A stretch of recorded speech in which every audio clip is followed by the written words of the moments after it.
Lanzaron recentemente en Netflix un nuevo seriado donde aparecen unas freiras guerreiras. De fato se llama así, Warrior Nun, Freiras Guerreiras. Me llamó la atenção porque sempre que vejo padre, monja, enfim, igreja tratado por Hollywood, eu começo a tremer. Sou o Padre Rodrigo, bem-vindo a este novo vídeo. Se você já segue o canal, curta, a sua curtida é importante, compartilhe. Se você não nos acompanha, assine, ative o sininho. Queremos fazer deste espaço um espaço de diálogo entre a fé e a cultura moderna. Vamos lá. Este novo seriado, Warrior Nun, trata de uma ordem militar, ¿no?, que protege uns objetos divinos que seriam muito poderosos e que não podem cair em mãos erradas porque seria muito perigoso. A história começa quando estas monjas, tentando ocultar uma auréola de um anjo, la ocultan en las costas de una menina morta de 19 anos que se encontra en un necrotério. Quando colocam a auréola nela, ela ressuscita. Então todo o seriado aí começa, não? Todo o seriado trata sobre a nova vida desta menina, completamente diferente a la que tinha antes, desta ordem religiosa que luta contra os demônios e contra o mal para proteger os objetos divinos. Pois bem, o seriado em si mesmo não merece muito comentário. É um seriado juvenil, de ficção científica, tem ação, tem romance e tudo num contexto pseudo-religioso. Mas me chamaram a atenção duas coisas. A primeira é precisamente a existência dessa ordem militar. Isso tem um fundamento histórico na igreja. As ordens militares existiram de fato. Mas, lógico, neste contexto de mundo moderno, isso não existe mais e é bom, pelo menos, entender de onde vem isso e como isso hoje realmente não se justifica de jeito nenhum. Em segundo lugar, me chamou a atenção o tratamento que eles fazem desses objetos divinos. O suposto que está por baixo do seriado é que as coisas divinas, as coisas espirituais, não seriam mais que algum tipo de energia, algum tipo de material que nós não conhecemos, mas que pode ser investigado pela ciência e, portanto, dominado e posto ao serviço, não, do homem. Vamos comentar estas duas ideias para colocar os conceitos em seu lugar. Comecemos pelas ordens militares. A história é assim. Quando surge o Islã, com Maomé, no século VII, ele, depois da experiência da Meca, que praticamente ninguém escutou e acompanhou ele tem que fugir para Medina. O novo Islã que Maomé impulsiona a partir dessa experiência é um muito mais militante. Ele reúne as tribos e afirma que Deus, Alá, não, tinha pedido para ele impor o Islã aos infiéis. Eles deviam se converter ou morrer. A partir dessa experiência de Medina, o Islã se torna muito mais militante e eles começam a conquistar as diversas cidades em nome de Alá. Aí o Islã se estende por todo o norte de África, até Espanha, como sabemos. Todo esse norte de África estava cheio de comunidades cristãs muito prósperas, porque o cristianismo se estendeu tanto para a Turquia, através da atividade missionária de Paulo, em São Paulo, como para Alexandria e todo o norte de África. Então, todas essas comunidades praticamente desapareceram, ou desapareceram por completo. Quando chegou o Islã, eles destruíam pedra por pedra as igrejas e obrigavam os cristãos a morrer ou a se converter e pagar impostos. Então, quando finalmente o Islã, no século XI, chega à Terra Santa, eles começam a mesma política de destruir os lugares santos, destruir pedra por pedra as igrejas bizantinas construídas em Terra Santa e a matar os cristãos ou exigir para eles a conversão dos que moram lá. Então é lógico e é compreensível que naquela época se levanta um grande grito na Europa cristã para ir em defesa de seus irmãos cristãos de Terra Santa e para defender o berço onde surgiu o cristianismo. Agora eu não quero comentar as cruzadas, não é tema deste vídeo. Óbvio que teve muitos abusos e coisas erradas, mas a intenção inicial de defesa era legítima. Então, depois que os cruzados conquistam Jerusalém e conquistam outra vez Terra Santa, depois da primeira cruzada, então começam a haver um grande fluxo de peregrinos cristãos, também da Europa, que estão indo a apoiar os cristãos de Terra Santa. Durante essas viagens, eles eram atacados por os muçulmanos. É aí, nesse contexto histórico, que surgem as ordens militares. ¿De qué se trata? Se trataba únicamente de defender os cristãos peregrinos indo de viagem para a Terra Santa. Era uma mistura, ¿no?, entre práticas militares, porque era desse jeito que defendiam os peregrinos, e ao mesmo tempo consagração a Deus. Aqueles soldados viviam em celibato, praticavam um tipo de consagração, viviam em comunidades, oravam, etc. O seriado coloca esta ordem de freiras precisamente como uma continuadora dessas ordens militares antigas da Idade Média. Mas, óbvio, o contexto é completamente diverso. O que nós podemos dizer destas ordens militares? Eu diria duas coisas. A primeira, a legítima defesa era justa. A doutrina da legítima defesa sempre foi parte da doutrina ética cristã e hoje está incorporada em todos os sistemas jurídicos do mundo. Ou seja, quando alguém age em legítima defesa, ele não é culpado. Isso é justo e isso é legítimo. Nesse sentido, defender os cristãos que estavam peregrinando a Terra Santa dos ataques muçulmanos, isso era legítimo. Onde está o problema das ordens religiosas? O problema está na mistura entre exercício militar e prática religiosa, ou consagração religiosa. Esse é o erro. A legítima defesa é algo bom, é algo justo, mas eles misturam essa legítima defesa, que requer um exercício militar, com essa consagração religiosa. Oração, vida em comunidade, prática da caridade, celibato, etc. Essa confusão era algo muito estendido naquela época. A igreja medieval não entendeu uma diferença que já estava no Evangelho de Cristo. Jesus foi muito claro. Quando ele foi prendido no jardim de Getsemane, falou para Pedro: Pedro, solta a espada, porque não é desse jeito que nós vamos combater o mal. Eu podia pedir 12 legiões de anjos e eles estariam à disposição minha, mas esse não é o jeito. E o próprio Jesus se deixa crucificar. Então, não é parte do Evangelho ou da consagração do Evangelho defender a verdade, defender a fé em Cristo com as armas. Mas essa falta de diferenciação entre a igreja e o Estado, isso foi um erro que a igreja pagou muito caro e que custou e desvirtuou muito a pregação do Evangelho. Então, é compreensível também que isso acontecesse nas ordens militares. Agora bem, isso aplicado ao contexto moderno, de uma ordem militar no século XXI, isso não tem justificativa nenhuma.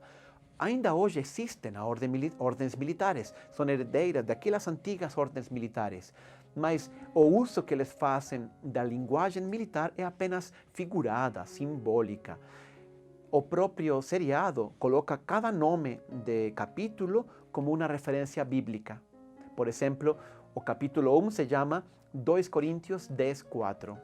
O capítulo 4 se chama Efésios 6, 11 e assim por diante. Se você vai e vê a Bíblia, efetivamente encontra a linguagem militar.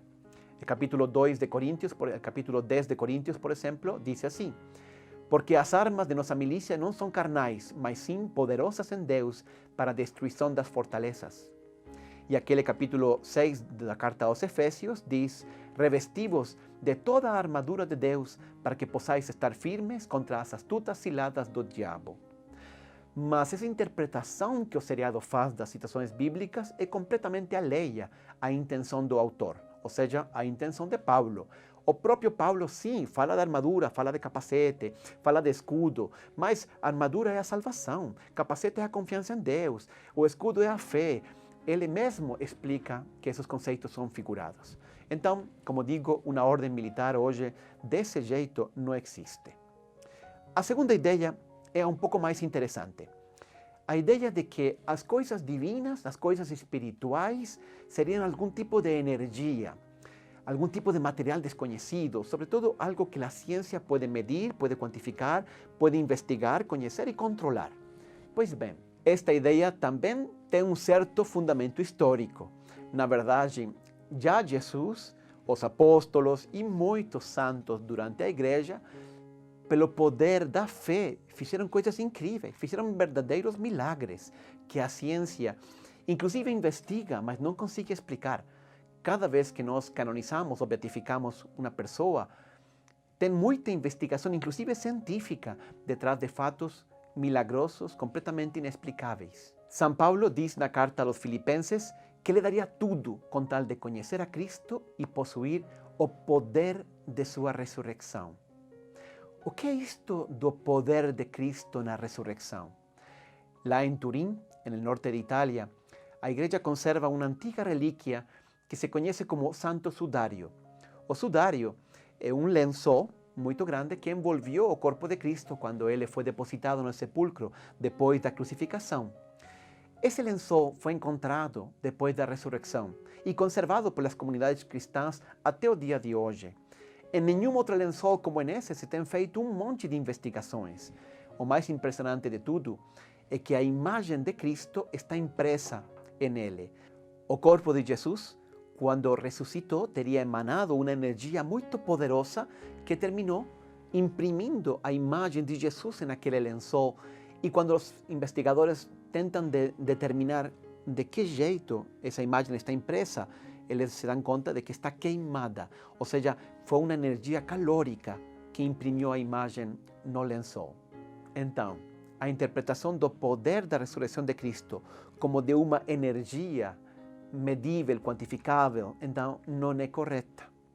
Quando a igreja fala de realidades espirituais, o poder da ressurreição de Cristo, não se refere a nada material. Nós chamamos isso de uma energia, uma força, um poder espiritual. Espiritual é oposto de material. Espiritual é a palavra que nós usamos para descrever aquelas coisas que estão além das leis físico-espaço-temporais.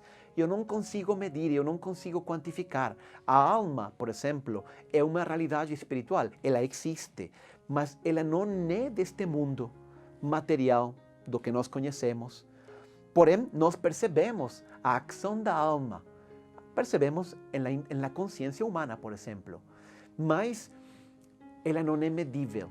Nunca você encontrará um médico que depois de fazer uma cirurgia falou, ou uma neurocirurgia, fale, eu vi a alma. Isso não existe. A alma é uma realidade espiritual. Quando Jesus ressuscitou, Jesus se apareceu aos seus discípulos. Ele tinha um corpo, eles tocaram o corpo, Jesus mesmo convidava os apóstolos a colocar o dedo na llaga, no lado, etc. Jesus comeu peixe, pão, com os apóstolos, ele partilhou com eles. Porém, apesar de ele ter um corpo material, o corpo material de Jesus não era como o nosso. Ele atravessava os muros, ele podia estar presente em dois lugares muito distantes ao mesmo tempo, ele podia escutar o que as pessoas falavam sem estar presente. São Paulo chama isso de corpo espiritual. Uma expressão meio contraditória, porque não é um corpo, é uma realidade espiritual, mas também é visível, se podia tocar, mas só porque Jesus queria, porque Ele permitia. As realidades espirituais, as realidades da fé, elas são realidades divinas. Nós não podemos medir e compreender isso, porque nós simplesmente estamos por baixo dessa realidade. O divino, o espiritual, não é possível reduzir a realidades materiais. Dizer que só é um tipo de energia, porque isso significaria que as realidades espirituais são também criadas neste mundo físico. E isso não é assim. Esse é o conceito da igreja de espiritualidade. O próprio Jesus falou que nós, igual que ele depois da ressurreição, teremos também um corpo espiritual. Nós teremos uma vida nesse outro mundo espiritual. Como é, nós não sabemos. Não sabemos porque nós estamos por baixo dessa realidade, mas esse é um destino glorioso que nós todos temos se aceitamos por la fé a Cristo e seguimos os seus ensinamentos. Nós ganharemos, nós chamamos desse jeito, a vida eterna, mas a vida eterna não é uma energia, é uma realidade superior à realidade criada por nós conhecida. A vida vegetal não consegue entender a vida animal, porque a vida vegetal é mais básica, é uma forma de existência mais primária que a vida animal. A vida animal, por sua parte, não consegue entender a vida racional e consciente do ser humano, porque a vida animal é só emocional e sensitiva. A vida consciente, racional, é um modo de existência superior. Do mesmo jeito, nós não conseguimos entender como é essa vida espiritual, essa vida quase divina que Jesus nos oferece, porque nós estamos em um nível de existência inferior. Os anjos moram nessa realidade. As pessoas, depois da ressurreição, possuirão também essa vida espiritual. Nós veremos e enxergaremos o universo, o passado, o presente e o futuro, desde a perspectiva das realidades espirituais. E isso é algo que está simplesmente fora de nosso alcance. Então, cuidado. As coisas divinas, espirituais, não são um tipo de energia. Não é um poder da mente que move objetos, que pode curar o corpo. Não. É uma realidade completamente diferente e que está acima de nossa realidade física. Que Deus te abençoe. Obrigado por assistir este vídeo. Se você gostou, assine o canal, ative as notificações e compartilhe. Queremos usar este canal para evangelizar e criar um espaço de diálogo entre a fé e a cultura moderna.